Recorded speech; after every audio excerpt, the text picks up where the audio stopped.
Both sides of the conflict are accused of human rights abuses, but when Gaddafi shelled Benghazi, the West spoke of saving civilians. But now, Gaddafi's hometown of Sirte is under attack. What's being done about civilian safety there? Absolutely nothing has been done about civilian safety there, but that is the whole point of this NATO aggression on Libya. It's got nothing to do with protection of civilians, like I've been saying for the last near 6 months. Sirte is still standing with Gaddafi.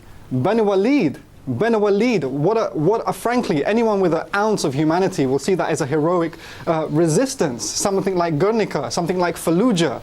Nothing is being done. Actually, Ben Walid is being attacked from the air by NATO and from the land by the rebels and by NATO special forces as well. So, I mean, so it's absolutely right what you're implying. There's nothing being done to protect these civilians, as there's been nothing done to protect the civilians in Tripoli.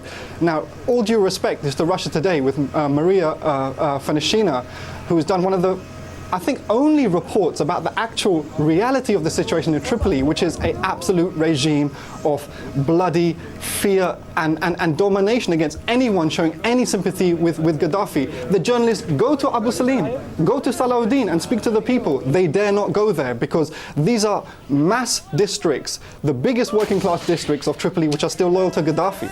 So that visit by Sarkozy and Cameron today, many would say symbolically suggests that Tripoli is indeed safe, and you would say otherwise. The security situation is very different. Absolutely. I mean, I just spoke to a young lady today in Tripoli, and even the reports there was a firefight at the Matiga air base just on the edge of Tripoli.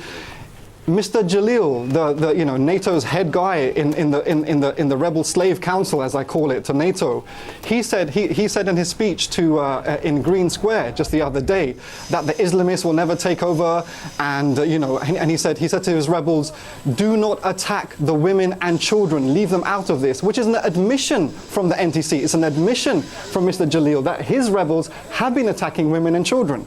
All right, what about the UN then? It's convening in New York for the General Assembly. Russia is calling for the lifting now of the no-fly zone in Libya. It sees there's no purpose anymore for that.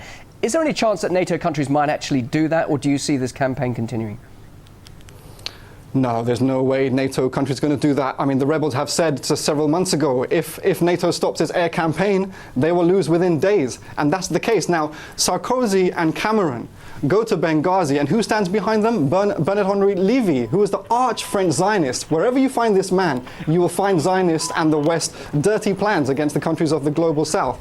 So really, the resistance has nowhere ended at all. Cameron and Sarkozy can grandstand all they like. A century on from 1911, after the Italian reconquest of Libya, which someone like Omar al-Mukhtar, who is the real great patriot of the Libyan resistance, here come the former colonizers of North Africa, embraced and welcomed by the NTC. What did France do to Algeria? What did Britain do to Egypt? What did Italy and all these countries do to Libya before? I mean, it's an incredible scandal, and really anyone who thinks that the NTC have got anything to do with Omar Mukhtar really needs to think again. Omar Mukhtar fought the countries of NATO. He did not ally with them to invite them to bomb his own country. Just finally, you're from British Civilians for Peace in Libya. I'd like to ask you now about the perception of David Cameron there in the UK. He's being greeted by crowds in Libya.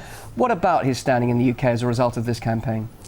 Yeah, quite the point. I mean, Sarkozy cannot go to the Benelux of Paris, and Mr. Cameron, you've got to watch your back, sir, because there's plenty of gangs in London who are literally looking for your head, and if not your head, they're ready with grenades and guns. This is reported in the press. So Cameron he's got a war on at home that he should be concerned about. So you're actually saying, as was mentioned a while ago, that there could be retaliatory attacks by terrorists, by those who have Gaddafi's interests at heart in the UK?